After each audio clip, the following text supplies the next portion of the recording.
तो अभी है हमारी टेक्निक, जो भी अभी हम पढ़ेंगे, आज की क्लास भी हमारी टेक्निक्स है, कल भी हम जो भी पढ़ेंगे वो भी हमारी टेक्निक्स है कि बायोकेमिस्ट्री लैब में हम कौन कौन सी टेक्निक्स हैं जिनसे हम टेस्ट लगाते हैं।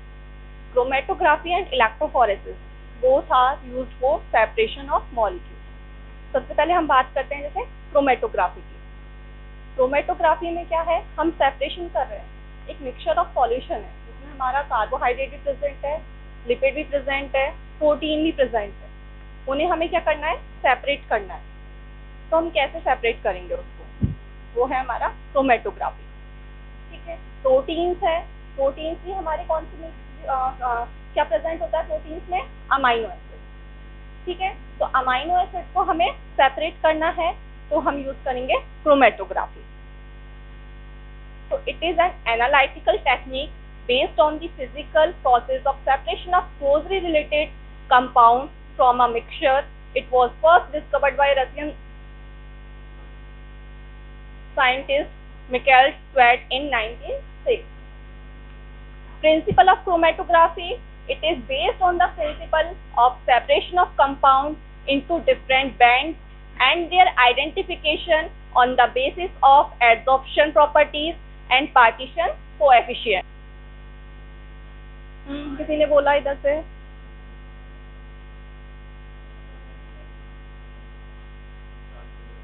आयोडीन टेस्ट, इसका प्रिंसिपल किस पे बेस्ड है, एडसॉर्प्शन। ठीक है, तो क्रोमेटोग्राफी में भी क्या हो रहा है हमारे पास, एडसॉर्प्शन प्रॉपर्टी पे बेस्ड है। इसमें क्या बन रही है, बैंड बन रहे हैं।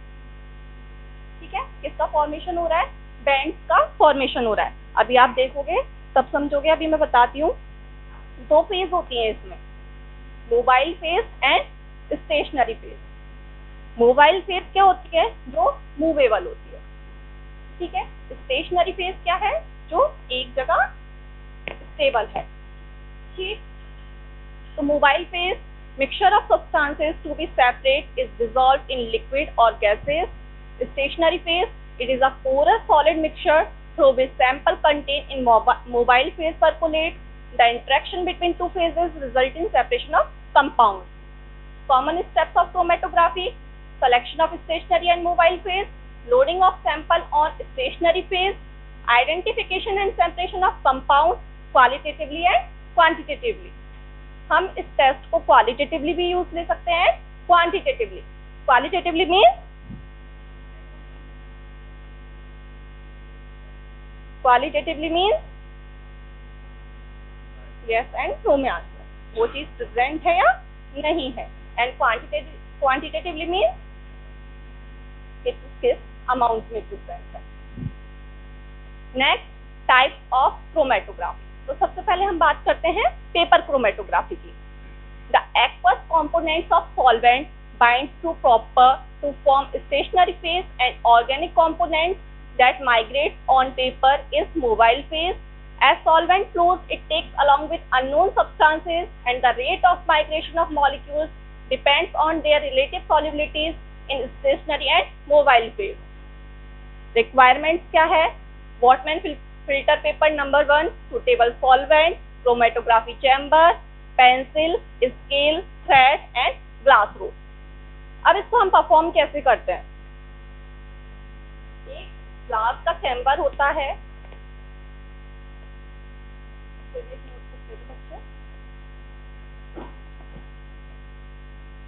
एक ग्लास का चैम्बर होता है जिसमें हम लेते हैं वॉटमैन फिल्टर पेपर नंबर 1। इसमें हमें वो ही वॉटमैन फिल्टर पेपर नंबर 1 यूज में लेना है, इसके अलावा हम और कुछ भी यूज में नहीं लेंगे।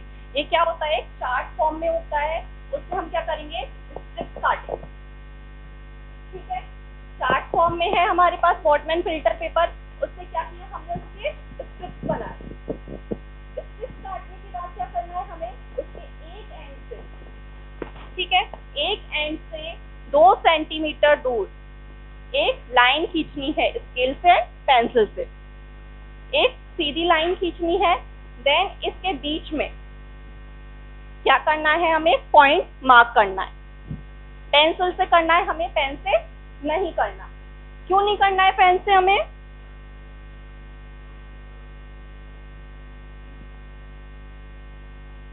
पेन यूज में नहीं लेना। यहाँ हम क्या यूज में ले रहे हैं? पेंसिल।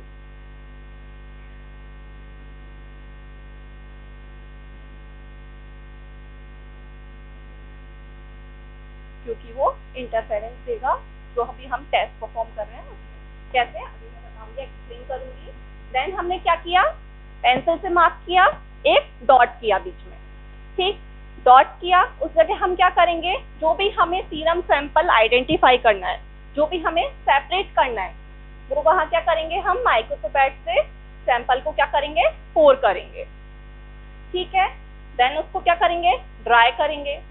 फिर दोबारा एक बार और सैंपल लेंगे उस जगह जो हमने डॉट किया है बीच में, स्ट्रिप काटी, स्ट्रिप से 2 सेंटीमीटर दूर क्या किया हमने?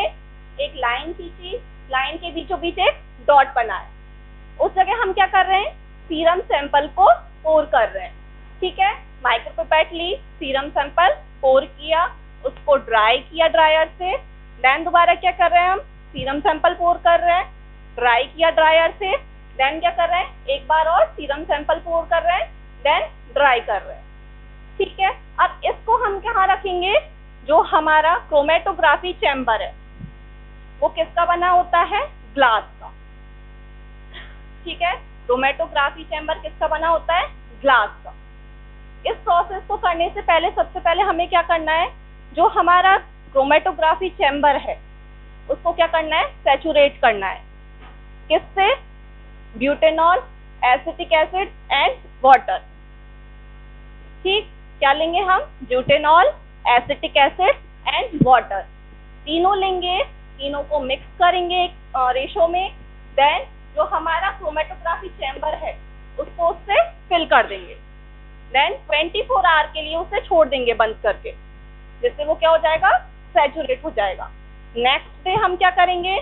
जो हमारा वॉटमैन फिल्टर पेपर है उसके स्ट्रिप्स काटेंगे। स्ट्रिप्स काटने के बाद पेंसिल से मार्क करेंगे, सीरम सैंपल पोर करेंगे, और सीरम सैंपल पोर करने के बाद हम क्या करेंगे? उस स्ट्रिप को जो हमारा क्रोमेटोग्राफी चैम्बर है उसमें रख देंगे। कैसे रखेंगे?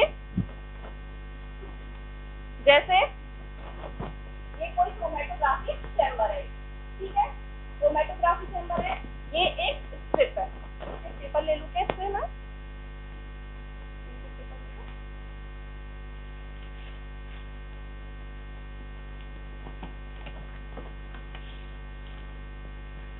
जैसे ये एक स्ट्रिप है, ठीक है।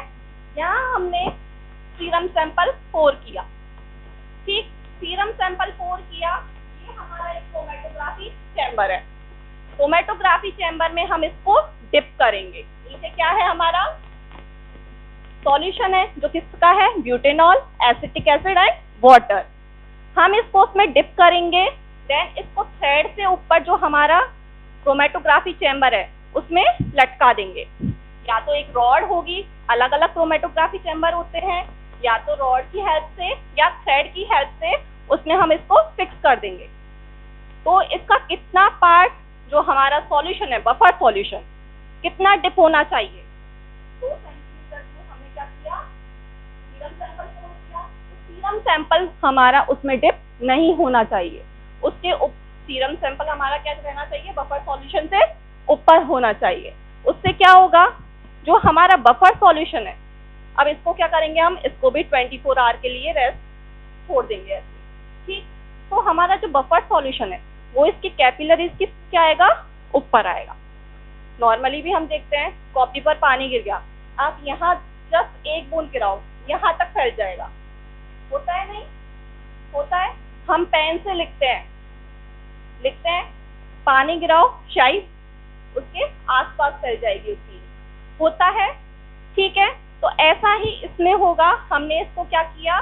जो एक अपना क्रोमेटोग्राफी चैम्बर है उसमें उसको अपन ने फिक्स कर दिया। कितना? कि जहां हमने सीरम सैंपल पोर किया है वो उससे टच ना हो। तो क्या होगा? जो बफर सॉल्यूशन है इसकी कैपिलरीज के थ्रू क्या आएगा? ऊपर आएगा। तो उसके साथ साथ जो हमारा सीरम है जो हमें सेपरेट करना है वो भी क्या आएगा? उसके साथ साथ मूव होके ऊपर आएगा, ठीक है।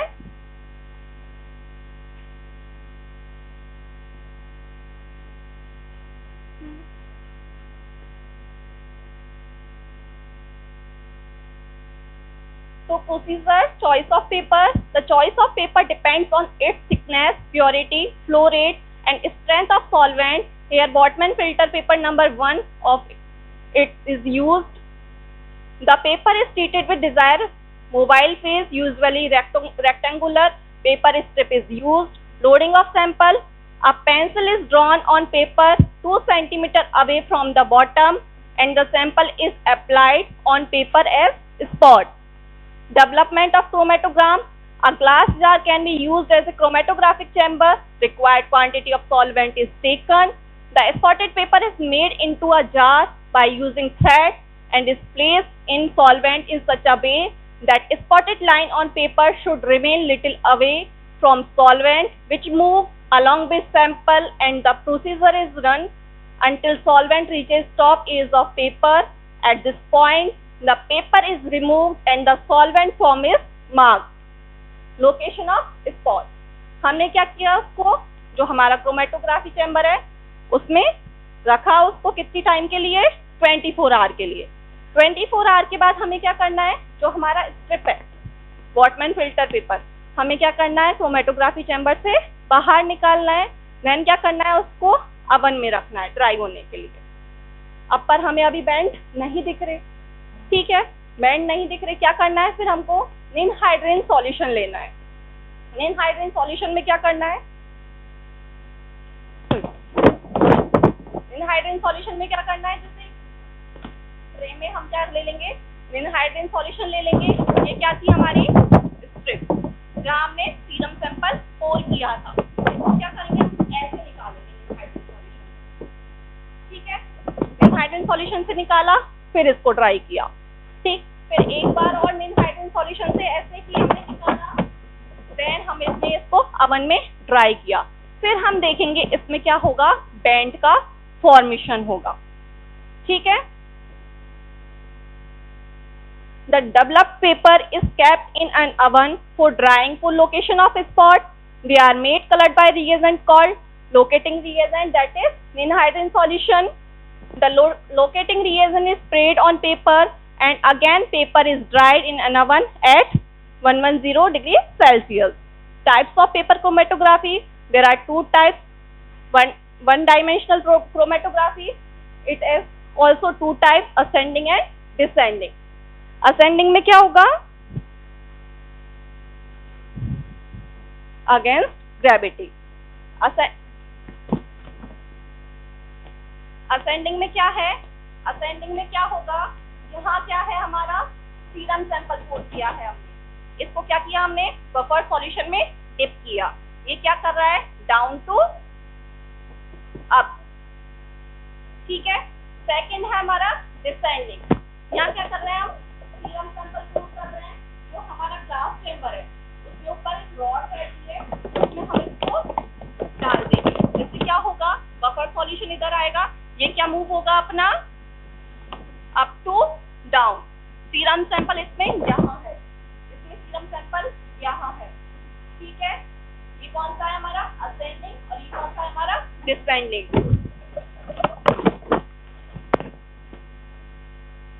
Ascending, in this the paper is so placed, solvent moves upward for capillary action. Descending, here the solvent is allowed to flow down by capillary action and gravitational pull on the paper by keeping solvent at top of chromatography chamber. आप diagram देख सकते हैं। Second आता है अपना two dimensional chromatography. Here two pencil lines are drawn at two sides of paper from the bottom and left margin and sample is loaded on the spot marked O near the pencil lines meet.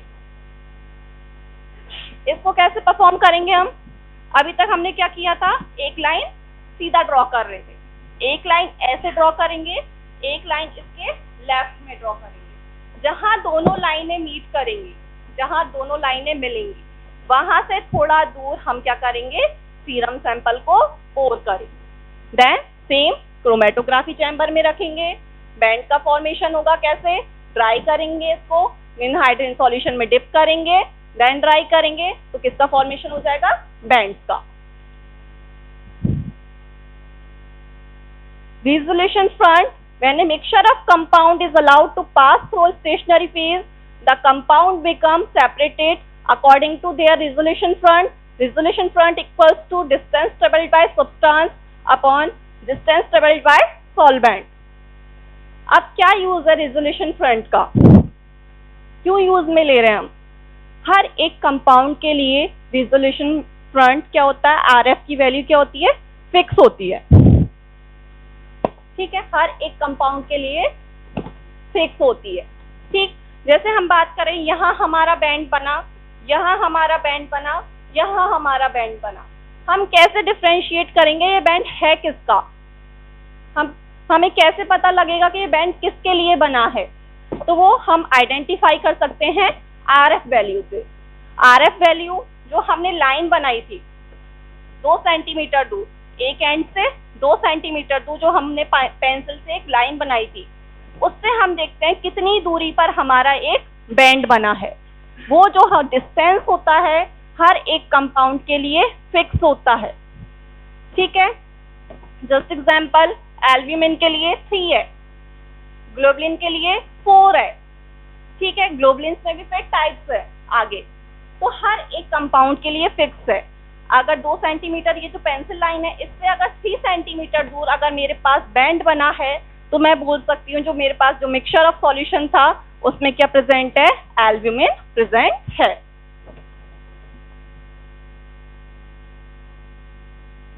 Next, thin layer chromatography. The principle is same as paper chromatography. Here in place of paper an inert substance or slurry of adsorbent like silica gel, sodium acetate or cellulose is applied to glass slide as thin layer and used as stationary phase. Its procedure is also same as paper chromatography. However, thin layer chromatography is faster.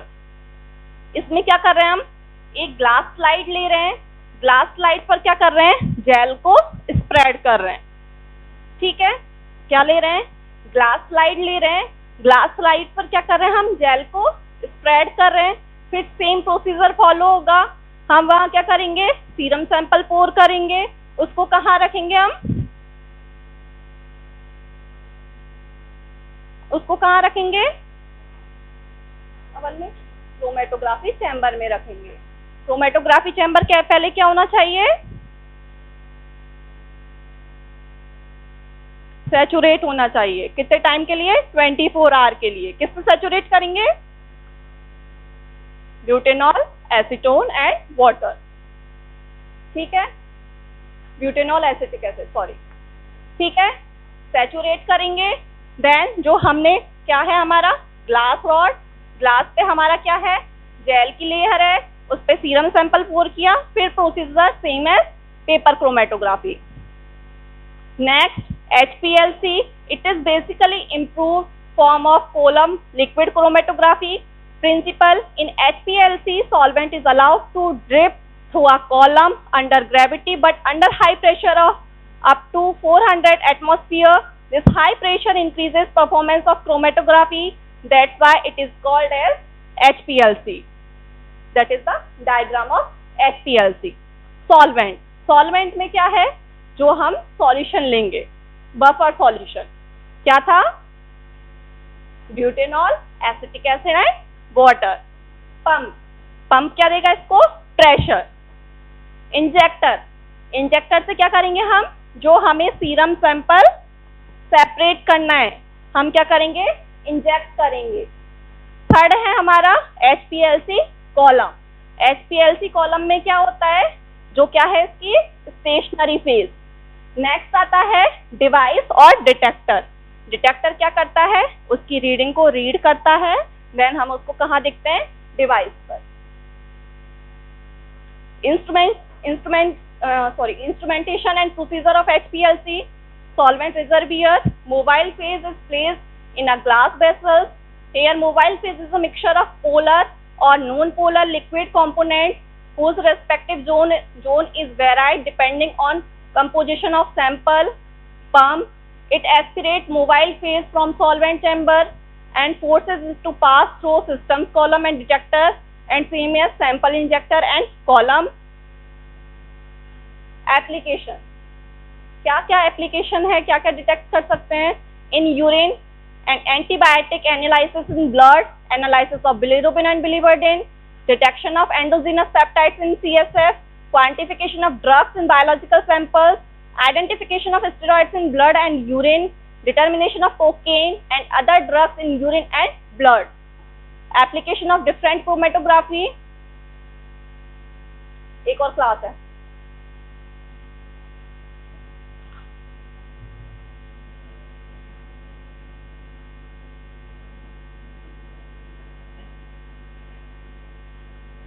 Next, electrophoresis and serum protein electrophoretic pattern. हमने बात की थी electrophoresis, ये भी क्या है, technique है। क्या यूज में आती है?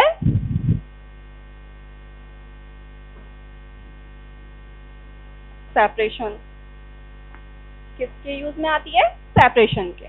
DNA मॉलिक्यूल्स को सेपरेट करने के लिए यूज में आती है, बाकी सारी चीजों को भी सेपरेट करने के यूज में आती है।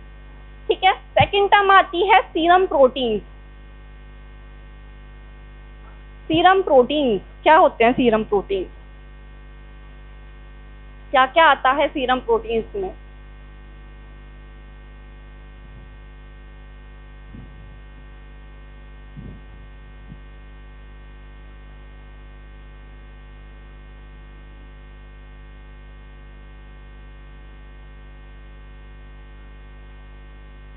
क्या क्या आता है सीरम प्रोटीन्स में?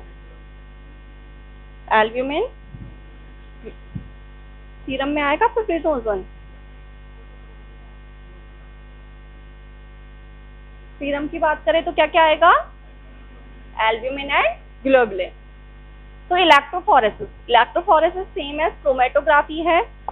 ये भी क्या कर रहे हैं, हम इससे क्या कर रहे हैं? सेपरेट कर रहे हैं, पर इन इलेक्ट्रिक फील्ड। ठीक, क्या कर रहे हैं यहाँ पर? हम इलेक्ट्रिक फील्ड में कर रहे हैं, करंट दे रहे हैं। एक तरफ क्या है हमारा? पॉजिटिव इलेक्ट्रोड, एक तरफ क्या है हमारा? Negative electrode. ठीक है, क्या दे रहे हैं हम यहाँ पर? Electric field. उसमें क्या हो रहा है? सेपरेशन। नेगेटिव आयन कहाँ अट्रैक्ट होंगे? पॉजिटिव की तरफ। पॉजिटिव आयन कहाँ अट्रैक्ट होंगे? नेगेटिव आयन की तरफ। Definition: the movement of ions and molecules towards one of the electrodes under the influence of an electric field in a solution is called electrophoresis. Principle: any substance suspended in water dissociate into charged particles.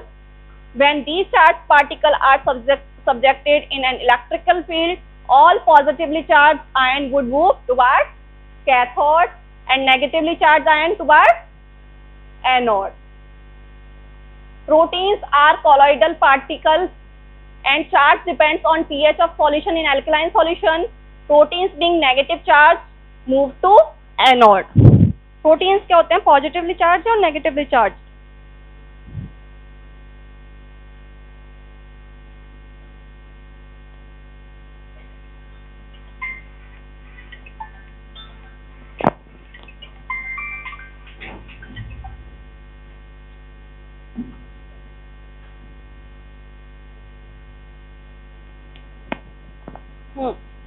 Proteins क्या होते हैं? Positively charge और negatively charge. यहाँ पे negatively charge लिखा हुआ है, तो नेगेटिवली चार्ज दोनों हो सकते हैं। कैसे होंगे दोनों? अमाइनो एसिड पे डिपेंड है।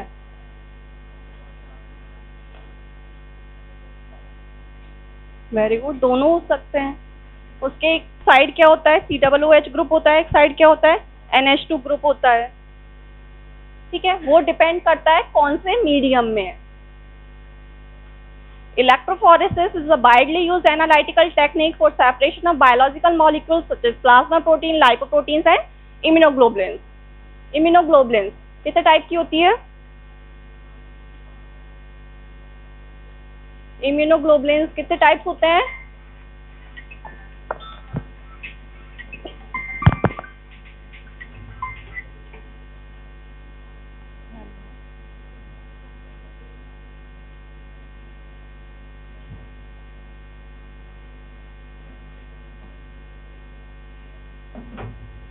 हाँ जी, इम्यूनोग्लोबुलिन कितने टाइप्स होते हैं, कौन कौन से?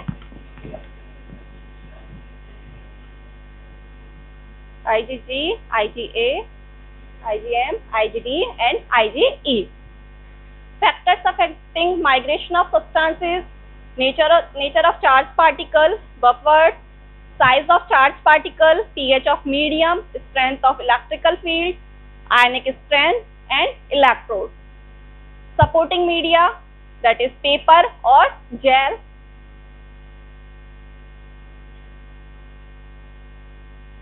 Gel, it can be starch, agar, polyacrylamide, agarose and so on. There are three types of electrophoresis: zone electrophoresis, isoelectric focusing and immunoelectrophoresis. First बात करते हैं हम zone electrophoresis. There are two types: paper electrophoresis and gel electrophoresis. Paper electrophoresis same as क्या है अपना chromatography जैसा, जैसा अपना पेपर क्रोमेटोग्राफी देखा था हमने, सेम अपना क्या है पेपर इलेक्ट्रोफोरेसिस, पर यहाँ क्या है अपना इलेक्ट्रिकल फील्ड यूज में लेंगे हम. In this sample is applied on a strip of filter paper wet with desired buffer solution. Requirement: paper electrophoresis apparatus, power supplying device, Whatman filter paper number 1, barbiton buffer, pH 8.6, bromophenol blue dye in alcohol, diluted acetic acid, sodium nitrochloride. ये है हमारा paper electrophoresis apparatus. आप देख सकते हैं बीच में ये क्या है हमारा वॉटमैन फिल्टर पेपर. ठीक है, बीच में क्या है, यहाँ क्या पोर करेंगे हम, सीरम सैंपल. यहाँ क्या है हमारा बफर सॉल्यूशन, और ये क्या है इलेक्ट्रोड, जिसकी प्रेजेंस में क्या देंगे हम इसको इलेक्ट्रिक फील्ड. तो procedure: cut filter paper into strip and mark a line with pencil above 5.6 cm from one end. Fill both the wells of clean dry electrophoresis apparatus with buffer solution to equal level. Place buffer strip on bridge of apparatus in a manner that its both ends are dipped in buffer in both chambers. Several strips can be placed in one apparatus and cover it. Connect chamber to power supply by connecting the cathode to the paper strip and with a pencil mark anode to the other end. Switch on power supply and adjust choosing either voltage or current in each strip. Allow current for 10 minutes. After 10 minutes, switch off the power. Apply 5 to 10 microliter of serum sample with micropipette on the strip at the pencil line. Cover the lid. Switch on the power supply and allow it to run for 15 to 18 hours overnight. इसमें भी क्या करना है हमको, सबसे पहले paper strip लेना है. पेपर स्ट्रिप के एक एंड से क्या करना है 5.6 सेंटीमीटर दूर क्या करनी है हमें एक पेंसिल से लाइन खींचनी है. ठीक, बीच में क्या करना है सीरम सैंपल क्या करना है पोर करना है. आपने देखा अभी डायग्राम देखा था एपरेटस का, दो चैम्बर बने हुए हैं, दोनों चैम्बर में क्या है बफर सॉल्यूशन है. इसको कैसे प्लेस करेंगे, ऐसे, जिससे इसके दोनों एंड क्या हो बफर सॉल्यूशन में डिप रहे. ठीक, दोनों एंड क्या करें बफर सॉल्यूशन में डिप रहे. देन क्या करेंगे हम 10 मिनट के लिए क्या करेंगे 10 मिनट के लिए क्या करेंगे. आप लोगों ने सुनना ही नहीं है, मैं रीडिंग लगा के खत्म करती हूँ. After the completion of run, switch off the power supply and remove strips and dry it in oven for 15 to 20 minutes in to denature and fix proteins on paper. Stain the strip with bromophenol blue by dipping in dye solution for 10 to 15 minutes. Then remove strips and wash with acetic acid in 3 to 4 washes. Separation of bands can be done by using electric equipment like densitometer scanner. The serum proteins are separated into 5 bands, that is albumin, alpha 1, alpha 2, beta and gamma globulin fraction. Second one is gel electrophoresis. This technique involves separation of molecules based on the size in addition to electric charges. The movement of large molecules is shown in gel electrophoresis. The gel commonly used for agarose, paste and SDS paste. The second one is isoelectric focusing. In this method, proteins are separated in a pH gradient according to their isoelectric points. क्या होती है isoelectric pH?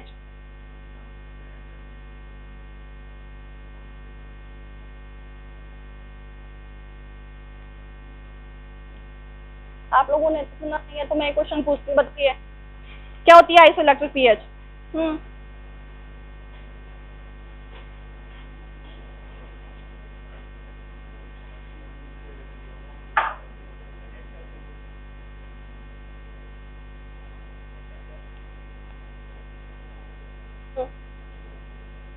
क्या होती है isoelectric pH?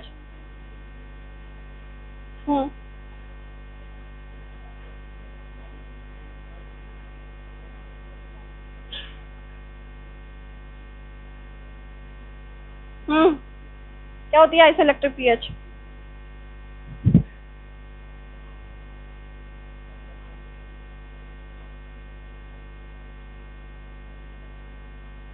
Isoelectric pH ही तो पूछ रही हूँ। क्या होती है आइसोइलेक्ट्रिक पीएच?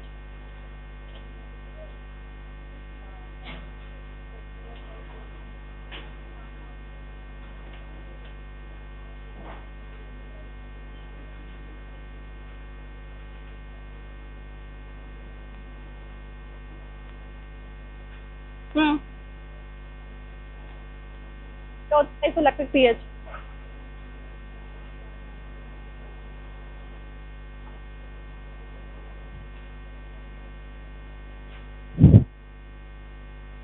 आप आइसोइलेक्ट्रिक पीएच नहीं बता पा रहे हैं जो हमने सबसे पहले पढ़ा है।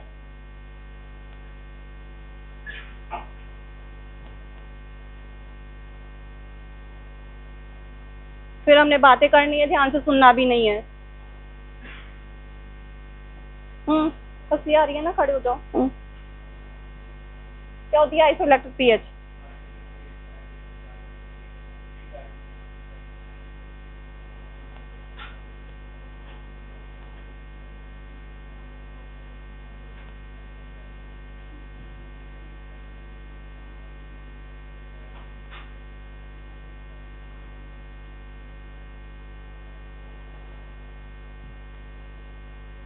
Isoelectric focusing.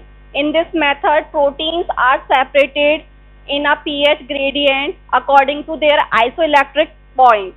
Isoelectric pH है जिस पर अपने क्या होते हैं, वो इलेक्ट्रिकली न्यूट्रल होते हैं। Focusing occurs as pH gradient is formed.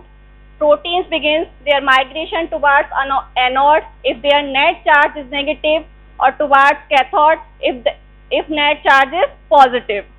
When a protein reaches its isoelectric point in pH gradient, it carries a net charge of 0 and will stop migration.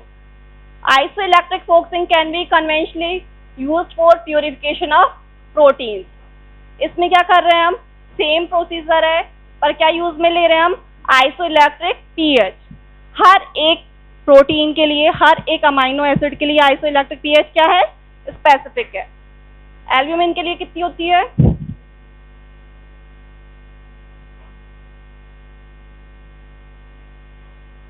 Albumin की कितना है आइसोइलेक्ट्रिक पीएच?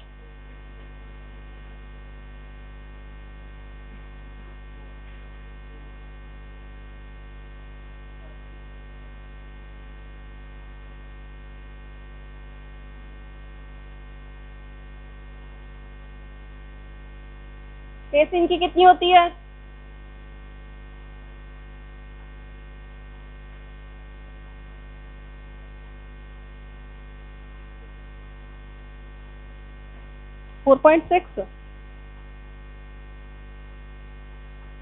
केसिन की भी 4.6 है, albumin की भी 4.6 है।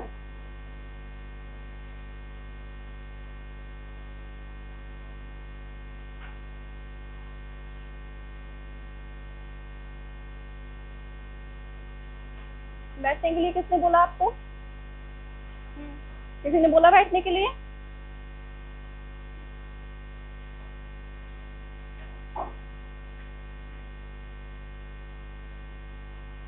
इसमें क्या होगा, अलग अलग प्रोटीन्स होंगी, इलेक्ट्रिक फील्ड देंगे, उसके आइसो इलेक्ट्रिक पीएच के क्या अकॉर्डिंग क्या हो जाएंगे, सेट हो जाएंगे। जिनका आइसो इलेक्ट्रिक पीएच सेम है वो एक लाइन में, जिनका कम है वो पहले, जिनका ज्यादा है फिर वो, जिनका ज्यादा है फिर वो, जिनका ज्यादा है फिर वो। आइसो इलेक्ट्रिक पीएच के अकॉर्डिंग वो बैंड का फॉर्मेशन हो जाएगा। आप डायग्राम में देख सकते हैं, before iso electric focusing and after, उसके आइसो इलेक्ट्रिक पीएच के अकॉर्डिंग वो सेट हो गए। नेक्स्ट आता है immuno electrophoresis. This technique involves combination of principle of electrophoresis and immunological reaction. It is carried out in agar and agarose gel.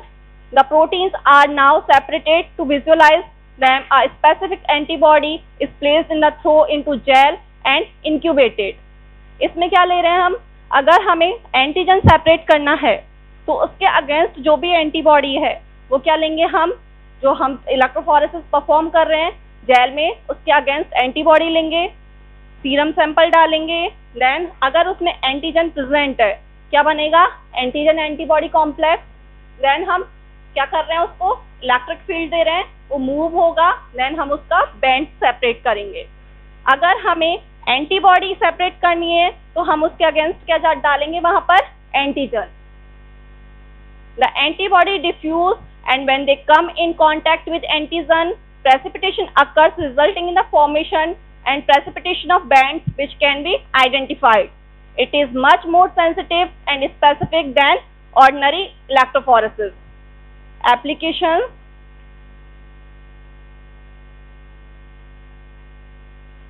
types of plasma protein, albumin, globulin. Globulins में भी types हैं, alpha 1, alpha 2, beta 1, beta 2 and fibrinogen. What is the difference between serum and plasma?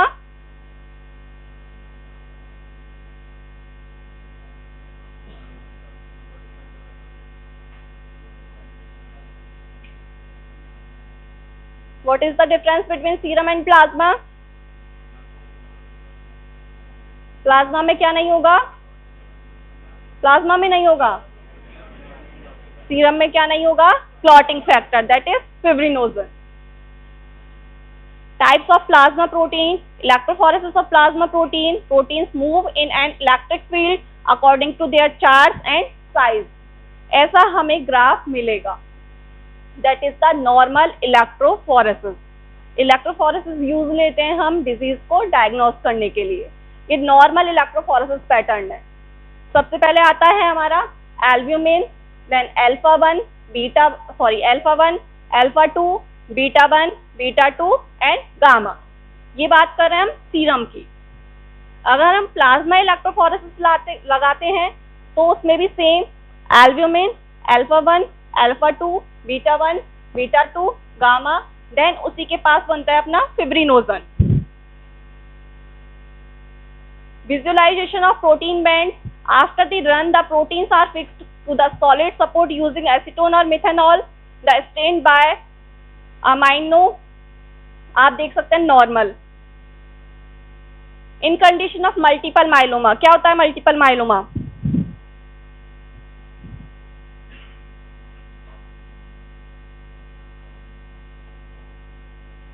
क्या होता है multiple myeloma?